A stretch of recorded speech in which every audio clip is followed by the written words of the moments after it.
Esto es Cosas de Sapiens. De las cavernas a las estrellas. Iniciamos el viaje.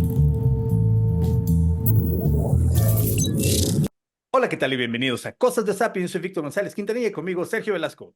¿Qué tal, Víctor? ¿Qué tal, amigos? Bienvenidos a este viaje. Hoy vamos a platicar de cosas que tienen que ver mucho con el interior de la cabeza, con el interior del cerebro, con el interior del cuerpo del ser humano, que bueno, en las últimas décadas han dado mucho que hablar, pero antes de eso, Víctor, de meternos este tema, ¿qué tal con estos anuncios que están haciendo las empresas de Internet y todos sus productos? Sí, uno de los anuncios o de las noticias de la semana, de las últimas 2 semanas, fue el lanzamiento de estos Apple Vision Pro, los lentes de realidad aumentada, realidad mixta, que ya llevaban muchos años prometiéndolos, ya Más de llevaba 10 tiempo. años, ¿no? Sí, Más de ¿no? 10 De años. hecho, la promesa de que la realidad virtual ya va a llegar para quedarse lleva más de 10 años. Ya habíamos platicado con nuestro amigo Héctor Valdés acerca de eso. Ha seguido siendo un producto solamente para los entusiastas específicamente de videojuegos, de arte, de cosas que se pueden hacer con ese tipo de dispositivos, porque, bueno, para empezar son caros, pero sobre todo tiene que ver con que no ha salido el dispositivo que todos usen. Y yo creo que eso es lo que Apple está tratando de hacer ahora que lanzó el Apple Vision Pro, porque empezaron a aparecer por todos lados. Ya ves cómo Apple tiene sus lanzamientos, tiene sus tiendas, hacen fila para comprar el nuevo iPhone, el nuevo, pues ahora que también con el Apple Vision Pro hicieron fila para adquirir el suyo y empezaron a aparecer en el metro, en el camión, en la calle, caminando, gente manejando con ellos puestos, porque Sus son grandes transparentes. triunfos, sus Ujú. grandes triunfos y sus grandes derrotas. Estaba pensando en su computadora, esa que parecía burbuja de colores que salió al mercado y nunca se vendió, ¿no? Pero también Bueno, habría que, el iPod cuando empezó también era medio extraño, la gente lo empezó a usar, luego el iPad, es decir, han tenido grandes productos y también han tenido productos que no han funcionado. sobre todo también acordémonos que esto de la realidad virtual ya tuvo otros intentos. ¿Te acuerdas de los Google Glasses? Que Así, eran unos claro, lentes más transparentes, que estaban más discretos. Se así veían es. bien, ojalá hubieran funcionado, porque Facebook también lanzó algo después, ¿no? Facebook intentó su metaverso en los últimos años, que fue pues uno, como dices tú, a veces le pegan, a veces no le pegan. Claro. Y en eso hay una gran historia, porque, bueno, estas empresas están buscando el nuevo producto y acaparar mercado. Lo que sí es Apple nos ha enseñado que prepara muy bien sus lanzamientos, así se Sí, sí. tenga que tardar muchos años. Se prepara muy bien porque el día que lo lanza tiene que empezar como 3 pasos adelante que los demás. Eso sucedió con el iPod y el iPad, perdón, sobre todo con el iPhone, cuando Con los iPhone. lanzaron todo el ecosistema de las apps, porque hicieron el App Store y te invitaron a que hicieras tu propia app, la subieras y la podrías vender, claro, Claro. dejándoles $1 por cada venta a ellos también. Sí. Y con eso capitalizaron miles de millones de dólares. Entonces, como empresa, para llegar con tecnología disruptiva que después llegue para quedarse, Apple sí ha tenido muchos aciertos que no ha podido tener Meta y Google en el campo de la realidad virtual. ¿Serán los que llegue para quedarse? ¿Quién sabe? A lo mejor sí, han de estar muy interesantes. ¿No te antojan unos? Cuestan solo $15,000. No, hombre, pues yo creo que esta quincena, no, a lo mejor vamos por un par para tenerlos ahí Bueno, guardados en pero el closet. $1,500, $1,500. Mil Ah, quinientos entonces, dólares. ¿no traes ahí Bueno, en la bolsa, no tranquilamente. te sobra? No, no traigo cash, como dicen. Oye, pero estaba yo pensando, de repente cuando uno ve estos nuevos productos, se imagina uno a los chicos en patineta, ¿no? Cruzando las principales calles de la ciudad llenos de tráfico y con sus lentes estos, con sus Apple Vision, ¿no? Pero lo mismo se decía, Víctor, cuando salieron los audífonos, ¿no? La gente se va a distraer. O yo recuerdo que un tiempo los autoestéreos en los vehículos empezaron a tener unas pantallas, entonces tú ibas manejando, ibas viendo videos, pero decían, todo eso pues puede generar problemas, ¿no? Después salieron los teléfonos celulares, tenías que usar manos libres para ir conduciendo. Siempre va a haber alguna posición que diga, esto te distrae, esto te puede en algún momento causar un serio problema a tu salud o al de terceros, porque si vas manejando una bicicleta, una motocicleta, un vehículo, un tráiler, un camión, y tú vas con eso puesto, pues imagínate los problemas. ¿Por qué? Porque vas haciendo dos cosas al mismo tiempo. Vas viendo la realidad, es decir, si vas manejando la calle por donde vienes circulando, pero también vienes viendo cosas con las aplicaciones, ¿no? En estos lentes. Entonces, imagínate los problemas que pudiera causar, ¿no? Y la pregunta sería, qué tantos diferentes estímulos puede el cerebro manejar sin reducir la capacidad de poner atención a puntos en los que sería ya riesgoso? Es lo que más o menos lo que deberíamos hacer. Por ejemplo, sí podemos ir oyendo música mientras conducimos un vehículo, Sí. pero estas apps ya son muchas cosas. Tienes todo el entorno de las Es un apps que asunto tendrías en tu visual. computadora. Ajá, ¿para cuánto le alcanza el cerebro? ¿Le alcanza para más? Y relacionado con esto y hablando de nuevas tecnologías, pues entremos a este tema de Neuralink. Viste que la empresa de Neuralink de Elon Musk Ujú. anunció, también no es la primera, pero una vez más, es una empresa o las empresas de Elon Musk se caracterizan por ser disruptivos y juntar mucho para salir fuerte. Y anunció que ya instaló su primer dispositivo, se llama Telepathy, el dispositivo es un pequeño chip que se instaló directamente en el cerebro de una persona, con lo que ya abren el debate, la carrera, la competencia, por lograr esta conexión mente-máquina que hasta el momento solo había sido con mediación de dispositivos como el iPad, el iPhone, el computador, ahora los Apple Vision Pro. Pero esto es ponerte un chip directo en en el cerebro, por Sí, no medio de es cosa, una cirugía en el cerebro, ponerlo, el chip, para conectarte con el pensamiento, con el ambiente digital. no es Eso, cosa menor, no es cosa menor, ¿no? Ya no, estamos no. hablando de una situación primero quirúrgica, porque hay que abrir, se necesitaría una cuestión médica, clínica, y después ya una instalación de una situación, de un equipo, de un aparato, que nada tiene que ver con el tejido humano, con el cuerpo humano, y ya están los dos combinados para que tú puedas realizar una serie de funciones. Sí, esto abre muchísimas preguntas para las cuales hay que preguntarle a alguien que sepa, porque, como dices, es una cirugía, hay que ponerlo en el cerebro. No es la primera vez que lo hacen, ya llevan algunos años haciéndolo. Así Antes es. lo hicieron en animales, también en personas, ya van varios que hacen en personas, pero este ya tiene más definición. Regresamos a la pregunta de qué tanto el cerebro es capaz de manejar diferentes estímulos, conexiones, dispositivos. ¿Tenemos con qué? Digamos, este órgano que nos hace sapiens tendrá la capacidad de conectarse de otras maneras. ¿Qué tanto esto nos va a modificar la manera en la que nos relacionamos? ¿Cuáles son las implicaciones médicas, éticas, bioéticas, legales con respecto ya al hecho de meterle al cerebro un chip y conectarlo?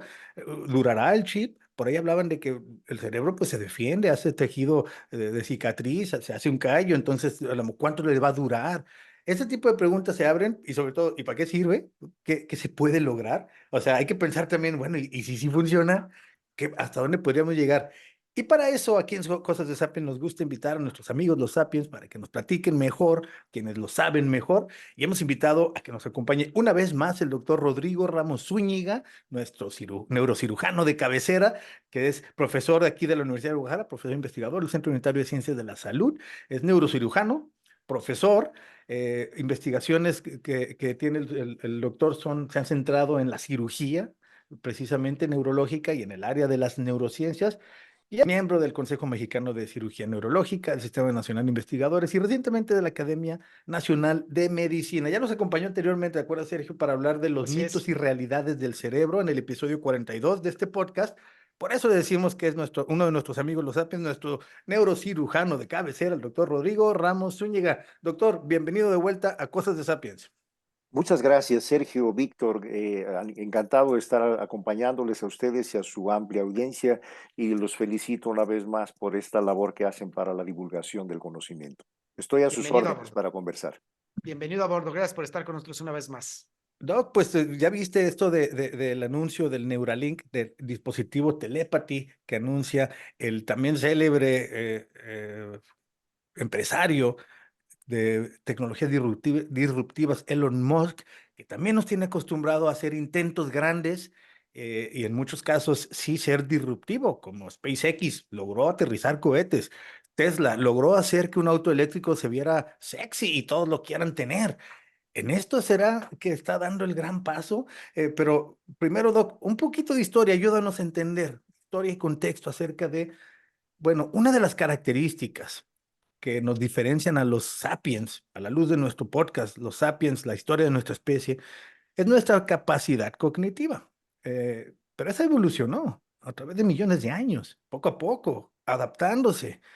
¿Qué significa que ahora tengamos la posibilidad de provocar un cambio tan significativo directamente, inmediatamente en pocos años? ¿Esto qué significa para ti como neurocirujano, como experto en neurociencias, que ya podamos modificar las capacidades del cerebro?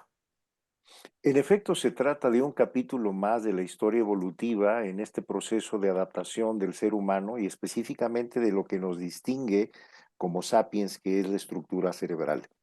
Estos mecanismos, es importante advertir que no son nuevos, forman parte de una escalada evolutiva en donde probablemente es, en efecto, en los últimos 20 años, el desarrollo tecnológico ha rebasado mucho nuestra capacidad reflexiva y ha entrado en un esquema de una escalada tecnológica competitiva que es mucho como las otras escaladas que están vinculadas a prácticas de consumo, a competencia de carácter comercial, y es uno de los elementos que siempre es importante también valorar hasta dónde es funcional este proceso adaptativo. Para el caso específico de los implantes a nivel cerebral o los dispositivos, no es un tema nuevo. Existe ya un precedente histórico vinculado a lo que es la inteligencia artificial como concepto, y esta es una condición que también, si lo configuramos en la estructura básica para explicar este fenómeno, pues la inteligencia artificial es una creación de la inteligencia humana. Podríamos decir categóricamente, está hecha a imagen y semejanza de la inteligencia humana. En consecuencia, pues no podemos esperar escenarios diferentes de los mismos que hemos aportado o suministrado en términos de información, y por ello hay que remontarse a un concepto que sigue siendo elemental para explicar estas condiciones. Estas redes neuronales han dado lugar a las redes digitales, y en este caso a las redes que han permitido generar a través de algoritmos una serie de estrategias en donde ya se da esta interacción cerebro-máquina, esta interacción entre el circuito neuronal y un circuito que tiene información digital.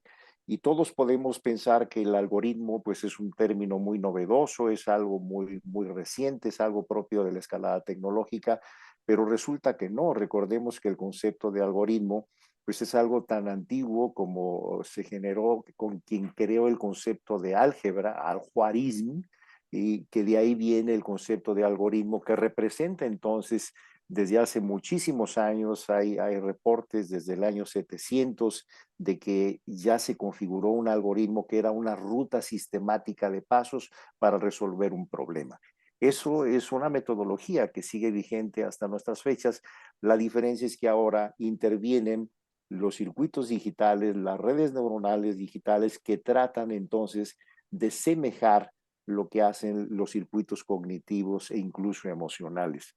Por ese motivo, el tema de esta interacción es histórico. Existen desde hace tiempo dispositivos de implantes cerebrales profundos que hoy por hoy son una estrategia terapéutica para el Parkinson, por ejemplo, o para la depresión profunda o para algunos trastornos neuropsiquiátricos, y que siguen considerándose como un mecanismo que se encuentra vigente en los escenarios terapéuticos. Pero por otra parte, esta disposición de la escalada tecnológica en otros escenarios, pues entonces no es, tiene influencias de carácter de la escalada tecnológica. Curiosamente, la publicación reciente en medios, no en medios científicos, sino en medios de comunicación o de divulgación, no se ha publicado aún en los repositorios de discusión científica.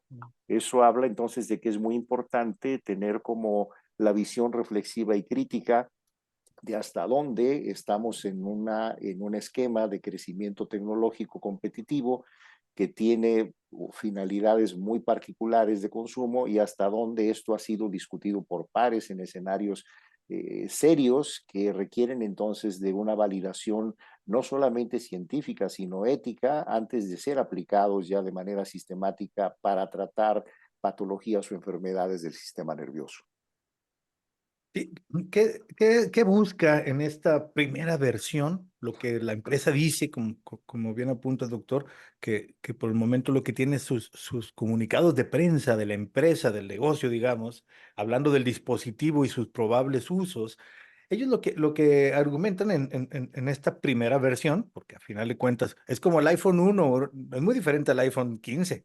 En esta primera versión lo que dicen es que lo que buscan es que el usuario pueda conectarse con sus dispositivos, con el pensamiento. Para eso están buscando lograr que la conexión sea efectiva, inmediata, que por ser una cirugía invasiva no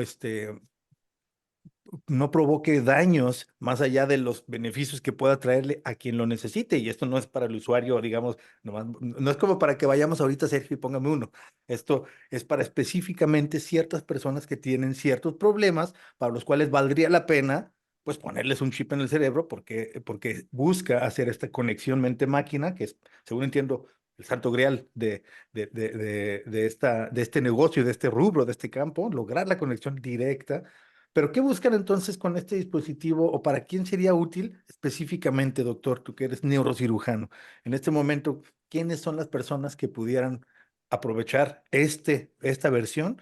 Porque después hablamos de lo que vendrá después y hacia dónde apunta, ¿no? En el futuro, pero esta versión, ¿para qué le sería útil y a quién? La expectativa está muy en función a recuperar valga la redundancia, una función que se ha perdido. Por ello, el propósito fundamental, y ese es un punto que hay que acotar, porque no es como para comercializarlo, como que yo quiero ser más inteligente o lo que ahora Mm. incluso se ha utilizado con las sustancias, que lo que se denomina las smart drugs, ¿no? Que piensan que si toman un medicamento que se utiliza para el trastorno de déficit de atención se van a ser más inteligentes o van a pasar el examen. Esto significa más bien que debe estar vinculado a una necesidad fundamental de mejorar el estado de salud de una persona, que es el punto de partida.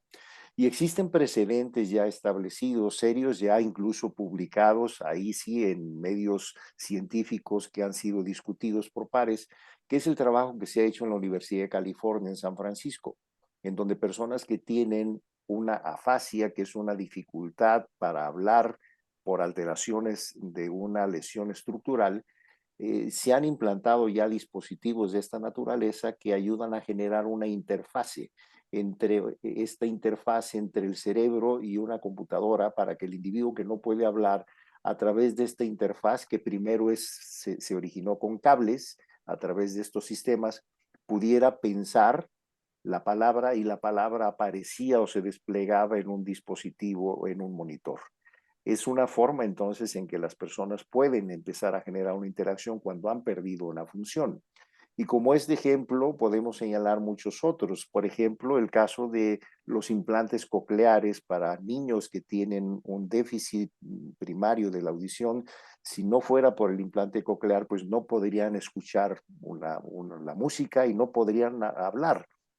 Esto habla entonces de que hay una necesidad fundamental primaria para lograr a través de procesos de estimulación directa en zonas específicas del cerebro que tienen dominios cognitivos particulares y que de acuerdo a esa función primaria se puede entonces lograr un aumento, una potenciación de esa función o lograr que los vecindarios neuronales vecinos puedan dar lugar también a que esto pueda configurar a una nueva función. Por otro lado, casi todos estos implantes, los más recientes, son a nivel superficial en la corteza cerebral.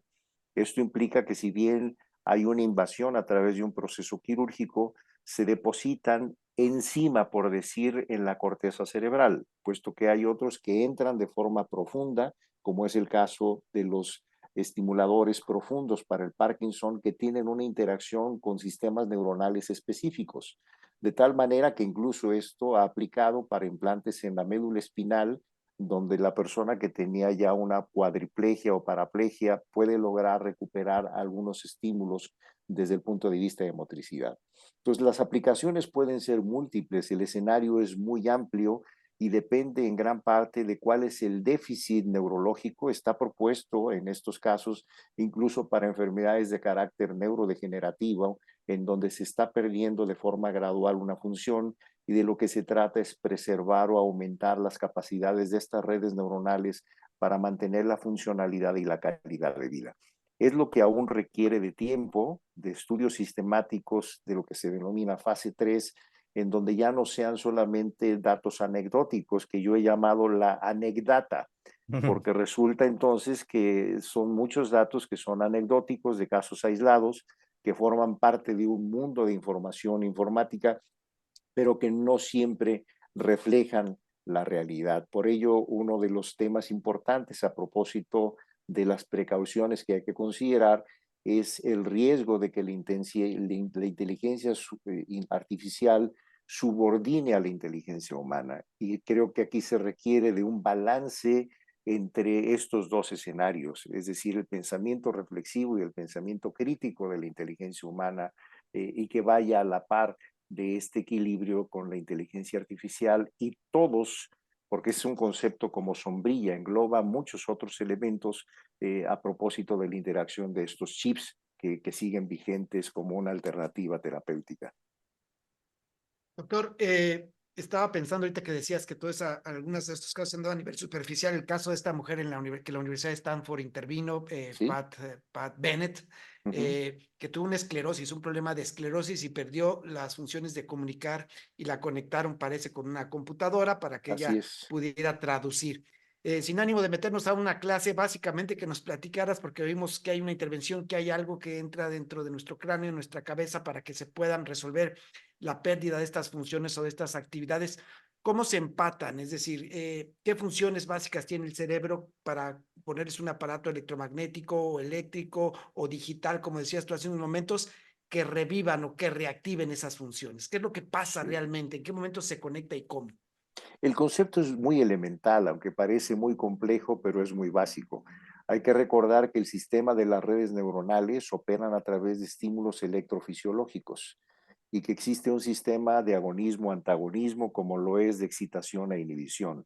Tenemos como nuestras propias carreteras neuronales que por un lado producen procesos de activación y por otro lado el equilibrio con procesos de inhibición. Estos son potenciales electrofisiológicos, lo que significa que es como un cableado, por llamarlo así, pero que cada neurona tiene su propia capacidad como si fuese un sistema de marcapaso, de estar determinando qué tantas veces envía o no estímulos de acuerdo a las condiciones ambientales.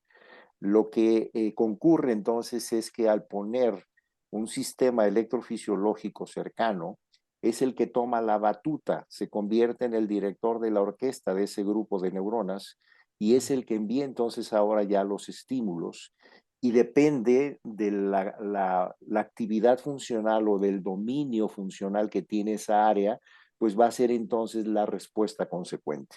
Si eso se pone en el área motora, por ejemplo, pues entonces esto responderá con movimientos. Si se pone el área sensorial, pues esto entonces responderá con que la persona siente comezón en algún sitio o puede sentir una sensación en algún sitio. Si se instala en el área del lenguaje, pues esto puede coincidir con que la persona pueda facilitarse entonces alguna actividad de lenguaje. O si se instala en la corteza atrás, que se llama occipital, que es donde desciframos la visión en un niño que tiene ceguera, que se llama agnosia cortical, pues puede hacer que se reflejen imágenes aún cuando sea ciego.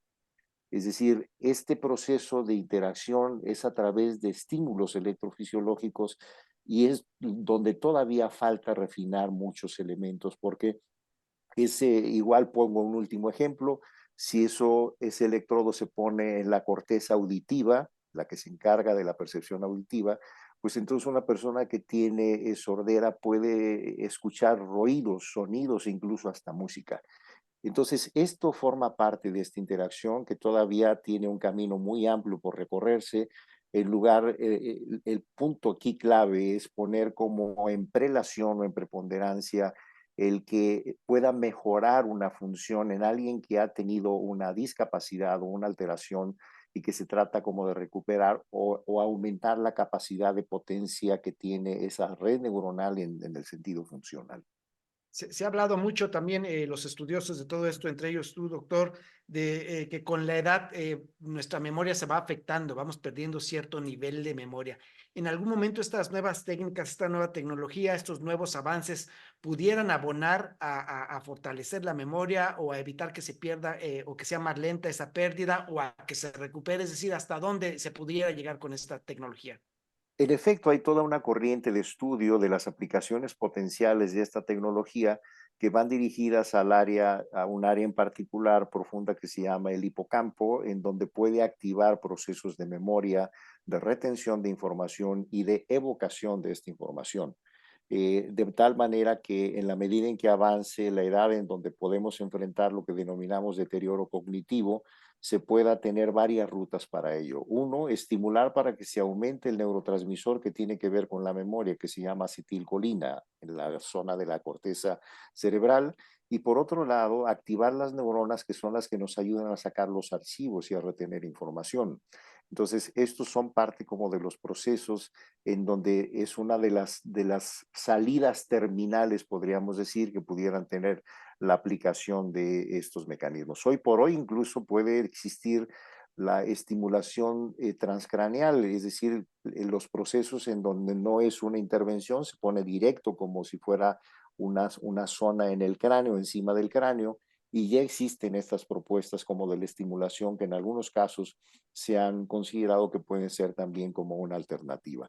La ruta de esta interacción entre cerebro, inteligencia humana e inteligencia artificial es muy amplia y es muy importante estar atentos a las aplicaciones reales, potenciales que esto representa y a tener también precaución de no entrar en este terreno que algunos autores han denominado como un terreno alucinatorio, porque muchas veces este tipo de información, como el caso que comentaban al inicio de la información virtual, pues puede generar como alucinaciones de situaciones que no son reales. Y sobre todo que esto es incluso puede dar lugar, yo le he llamado en mi libro también, a confabulaciones. Es decir, cuando creemos ciegamente algo que está diciendo un sistema digital sin haberlo sometido a nuestro propio proceso reflexivo y crítico. No olvidemos lo que comentaba un lingüista, que es profesor del Tecnológico de Massachusetts por mucho tiempo, que de hecho él piensa que no es una inteligencia artificial, él le ha denominado es un software de plagio, porque está tomando todas las ideas, toda la información, todo lo que recibe información y simplemente lo está reprocesando y está plagiando nuestras ideas. Esa es Claro. como la percepción. Refritos hechos a la medida del usuario, Sí, ¿no? Lo que está pasando.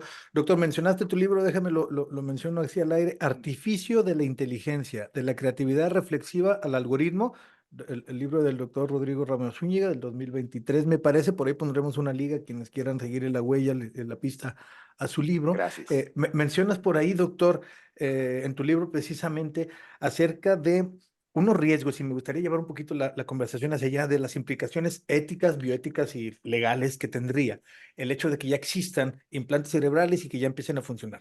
Que por el momento son más básicos, que todavía no es que tengas un ancho de banda directo a Internet, que puedas consultar Wikipedia con el pensamiento y que puedas conectarte a un Zoom como este solamente con pensarlo. Todavía no estamos ahí, pero pueden abrirse ya la puerta Claro, del cerebro a claro. Internet, se puede abrir la puerta al pensamiento colectivo, que eso sería maravilloso, ¿verdad? Pero también al mismo tiempo, al abrir la puerta, también se te puede meter alguien. ¿Qué pasa si nos hackean? Por ahí lo cito. ¿Qué pasa con la autonomía del pensamiento, doctor? ¿Qué podemos platicar de eso? De hecho, ese es uno de los capítulos del libro, porque pensamos que por mucho tiempo nuestros secretos personales nadie más iba a reconocerlos.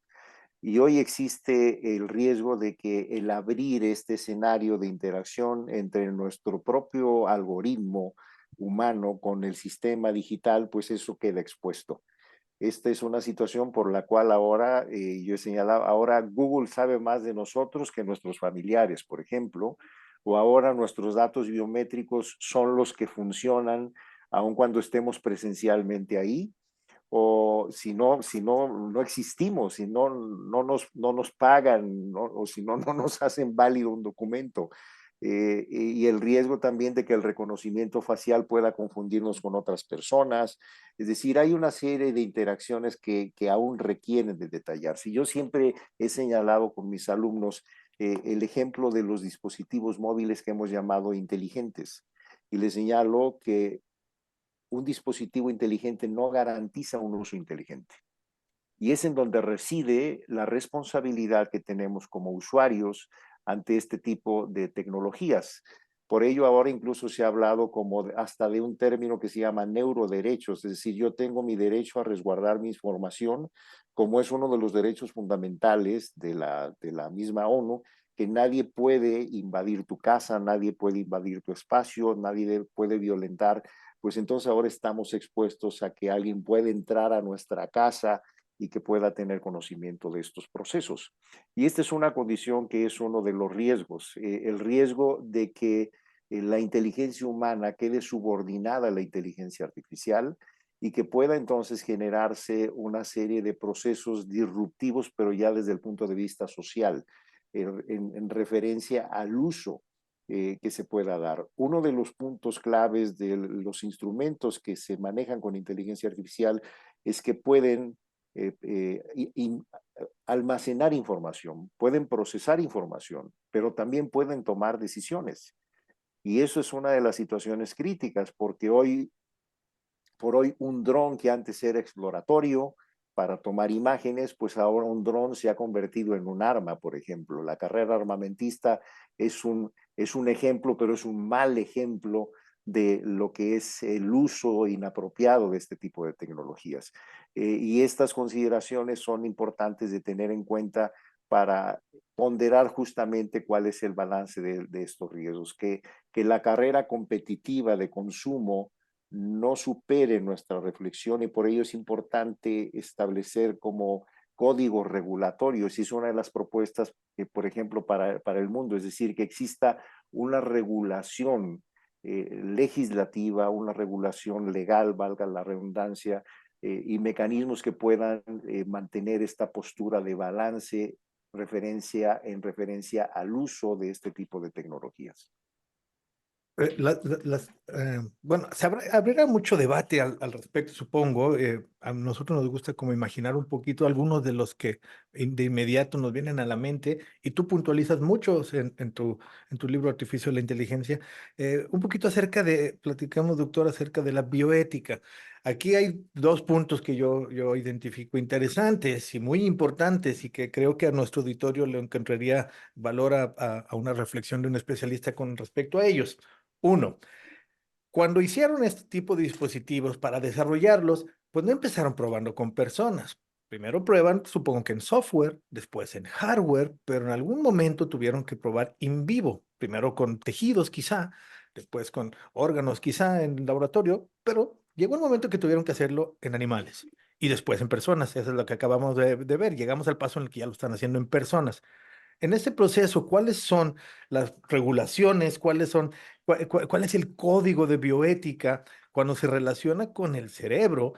Porque, pues bueno, en 2020 la misma empresa Neuralink puso un chip en Gertrude, un cerdo, y en 2021 en Baker, un mono al que le enseñaron a jugar videojuegos con el pensamiento a cambio de que le dieran licuado de plátano. Entonces, fíjate nada más cómo les ofrecen, Sergio, o sea, los están esclavizando a A cambio ver, de avanzar. no entendí, hablas de un chango y luego me mencionas a mí qué tiene que ver todo eso. Licuado de plátano, ¿gustas? O sea, al final de cuentas lo que están haciendo es tratar de, porque nos van a decir que esto va a solucionar problemas, sí, sin duda, pero es una empresa. La empresa está buscando levantar su valor de mercado, está buscando posicionarse y vender. A final de cuentas, entonces, no está respondiendo a una regulación internacional ni está en la Constitución porque es nuevo. ¿Cómo ven, cómo lo ves tú, sobre todo, doctor, estas dos cosas? En cuanto a la experimentación y ahora hacia adelante, cuando ya no sean animales, que seamos humanos, el poder que tenga la empresa sobre nuestro cerebro, abierta la puerta, porque otra empresa de Elon Musk, Tesla, si no pagas el software, no funciona el carro, o sea, o sí funciona, pero no tan bien. Y tienes que pagar la actualización de $10,000 si quieres que el piloto automático funcione bien el próximo año, si no, no funciona. Es más, te pueden dejar fuera de tu carro, lo pueden apagar. ¿Qué va a pasar con el cerebro? ¿Qué va a pasar cuando tengan poder sobre con ese chip, a través de ese chip, sobre tus pensamientos, sentimientos, decisiones? ¿Te pueden hacer cosas si no pagaste o si ellos quieren? ¿Cómo lo ves, Doc? Justamente uno de los fundamentos para que surgiera la ética y la bioética es para puntualizar que no todo lo que se puede hacer se debe hacer en términos de nuestro contexto sociocultural y nuestro esquema de valores. Por ese motivo existe, por un lado, el desarrollo tecnológico, que es importantísimo. No se trata de generar bloqueos antitecnológicos, se trata de hacerlos coherentes con el bienestar humano y con los propósitos fundamentales de la ciencia, que es el servicio y la búsqueda del bien para las personas. Pudiera parecer que eso el Homo sapiens lo tenemos resuelto, nuestra percepción moral de lo correcto y lo no correcto, y que en el escenario científico esos errores no ocurren, pero han ocurrido, y gracias a eso que han ocurrido es que se han tomado decisiones precautorias para que eso no vuelva a ocurrir.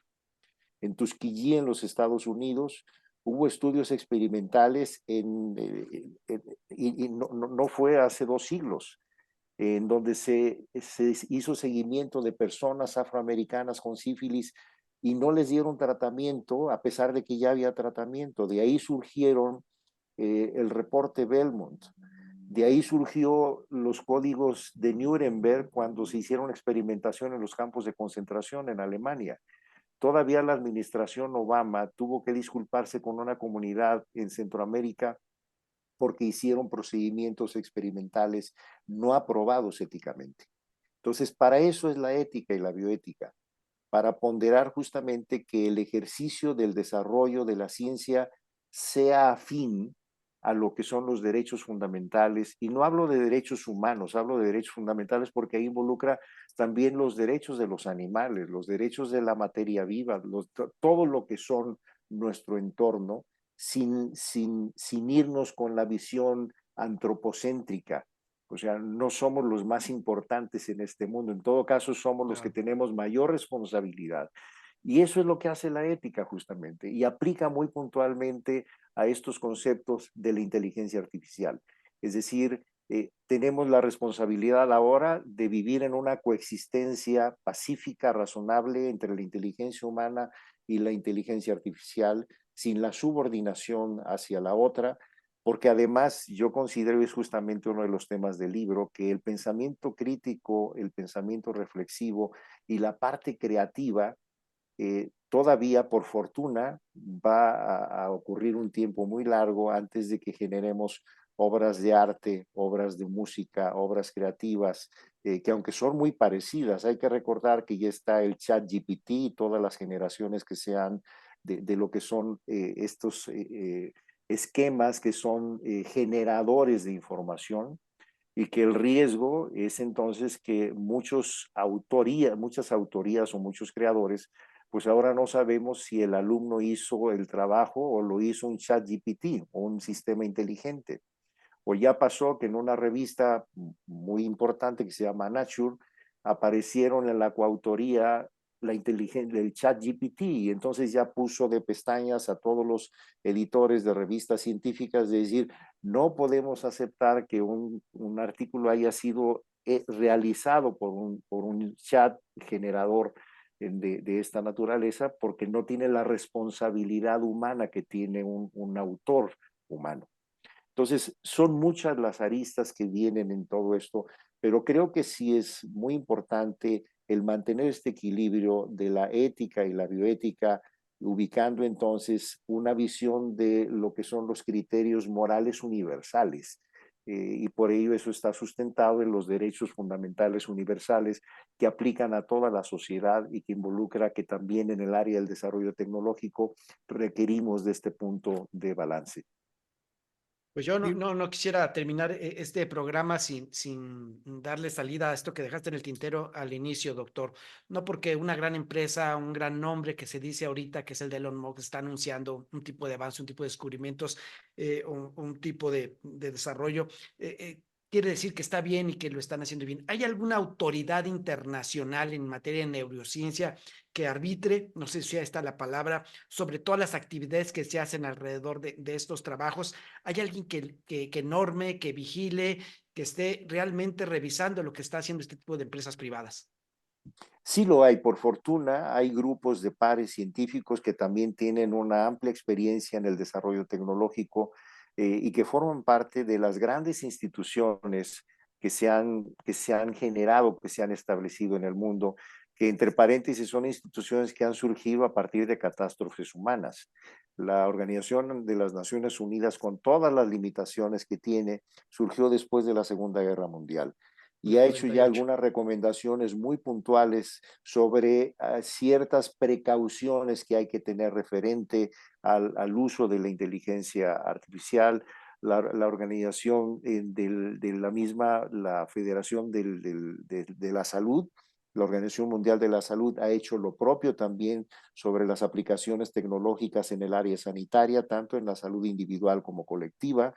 Y por otro lado, la misma UNESCO ha emitido también recomendaciones y precauciones sobre las implicaciones que esto representa para la educación y para la preservación de la cultura. Entonces, creo que es muy importante el tener la información completa, el no quedarnos en la burbuja de la interacción de lo que les dice Alexa o Siri, sino abrir nuestro panorama para que no sea tendencioso y mantener este punto de equilibrio entre toda la información que hay a favor y de forma crítica, para entonces no irnos con esta confabulación de que todo lo que dice el mundo digital es veraz. Me parece muy importante. En ese sentido, ¿cuál sería tu recomendación para nosotros, los padres de familia, que ahora tenemos hijos en edades que están metidos todo el día en el celular, en el iPad, en la computadora y todo lo que le está llegando ahí se la creen?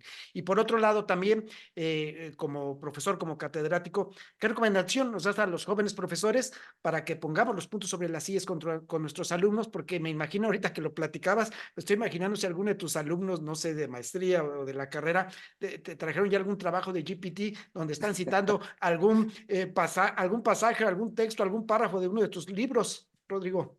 Sí, puede ser. Creo que el punto más importante es mantenernos informados, utilizar nuestro propio sistema selectivo de información, también utilizar el spam propio de nuestro cerebro, saber qué tenemos que mandar a la basura y cuál es la información realmente trascendente. Eso forma parte de un ejercicio crítico que por fortuna la educación nos aporta esa capacidad.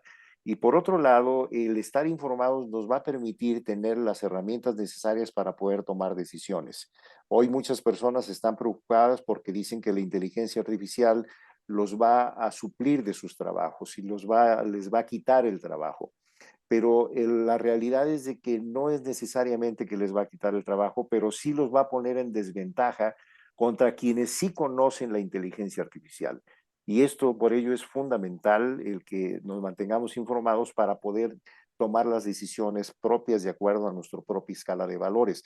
Recuerdo al principio con el uso de los móviles, había hasta letreros en los salones que decían prohibido usar el móvil, ¿no? en clase. Pues no hemos tenido otra alternativa más que subirnos al móvil y ahora utilizarlo, pero utilizarlo como una herramienta a nuestro favor, no como una herramienta en contra.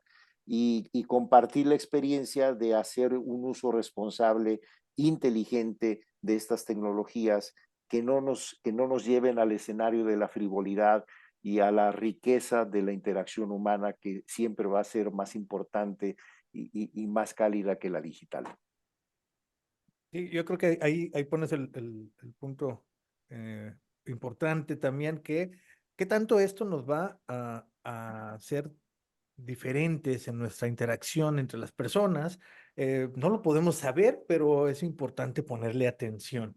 ¿Cuánto va a cambiar la manera, por ejemplo, el mundo laboral, la manera de comunicarnos? Yo creo que gradualmente, pero hay brincos en la historia de la tecnología que hacen que no esa graduación sea con escalones, como de repente este pudiera ser otro escalón, como lo fue pues, la creación del Internet, el hecho de poder estar conectados.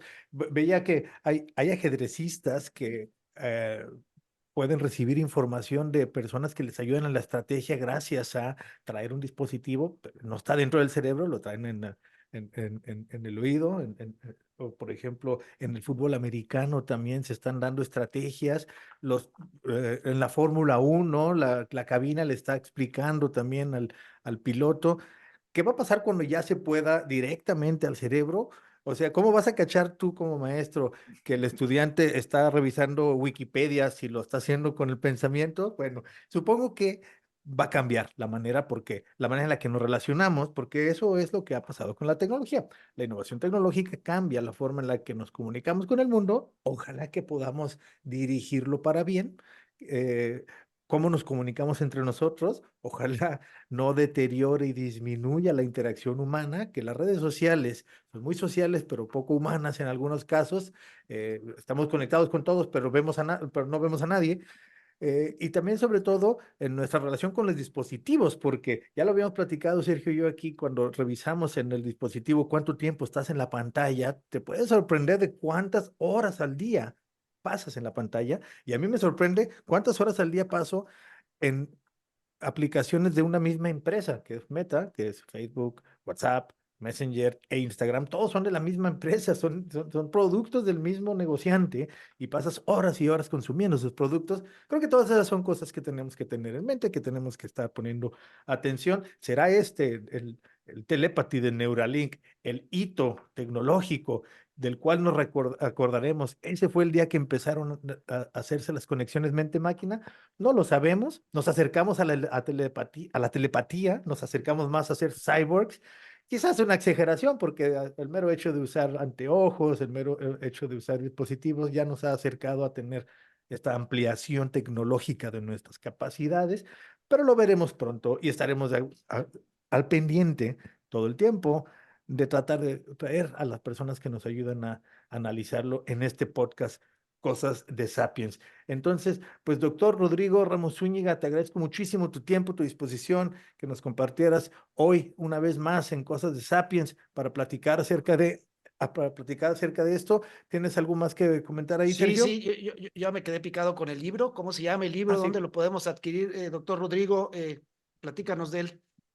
El libro está a su disposición en la librería Carlos Fuentes. Es un libro de divulgación, no es un libro para expertos. Es una manera de acercarnos a la inteligencia artificial y describe, me parece que no es desde la visión de los ingenieros, vamos, no es desde la Claro, visión de quienes tenemos acceso a estos datos en términos generales, y que está tanto en formato como libro electrónico, pero Ok. en impreso se encuentra en la librería Carlos Fuentes a su disposición. ¿Cuál es el nombre Excelente. completo del libro? El nombre es Los artificios de la inteligencia, de la creatividad reflexiva al algoritmo. Muy Del bien. Entonces, 2023, Rodrigo Ramos Así es. Zúñiga. Nosotros pondremos la liga a la librería Carlos Fuentes, ya sea si vives en Guadalajara o áreas circunvecinas, ya conoces esa librería que se encuentra en la Biblioteca Pública del Estado de Jalisco, Juan José Arreola, allá en el Centro Cultural Universitario, o si no vives en Guadalajara, no estás cerca, también tienen la página en donde pueden conseguir el libro de manera electrónica. Todas esas ligas las pondremos en la descripción del capítulo para que cualquiera de nuestro auditorio que quiera, y que les recomiendo mucho que lo hagan, que quiera conocer el libro de Rodrigo Ramos Zúñiga, lo puedan adquirir ahí. Pues bueno, Con mucho doctor gusto. Rodrigo, muchas gracias por acompañarnos. Encantado, Víctor y Sergio. Un gusto estar con ustedes y con su audiencia. Gracias por la gracias. invitación. Esperemos que también hayas disfrutado el viaje y gracias a todos ustedes, amigos, por haber estado con nosotros. Víctor, pues nos vemos la próxima semana también. La próxima semana vamos a abordar un nuevo tema, que fue el tema de la semana, la innovación tecnológica cambiando la manera como nos relacionamos. Yo creo que es uno de los temas recurrentes de Cosas de Sapiens, que estaremos siempre al pendiente de cómo van pasando y tratando de traer que nos ayude a comprenderlo mejor y a ver cuáles son las aristas y el contexto más completo, como hoy que nos acompañó el doctor Rodrigo Ramos Zúñiga. Muchas gracias, Sergio. Muchas gracias a todos los que nos escuchan y que nos ven a través de las plataformas de podcast, a través de YouTube. Recuerden que nos pueden contactar a través de nuestras redes sociales. Aparecemos como Cosas de Sapiens. La información platicada en este programa, sobre todo la referencia del libro del doctor Rodrigo Ramos Zúñiga, la encontrarás en la descripción del capítulo donde encontraste este episodio. Y recuerda que si te gusta lo que hacemos, te pedimos que te suscribas y compartas. Terminamos. Te esperamos en el próximo viaje. Cosas de Sapiens es producido por el Centro Universitario de los Altos de la Universidad de Guadalajara.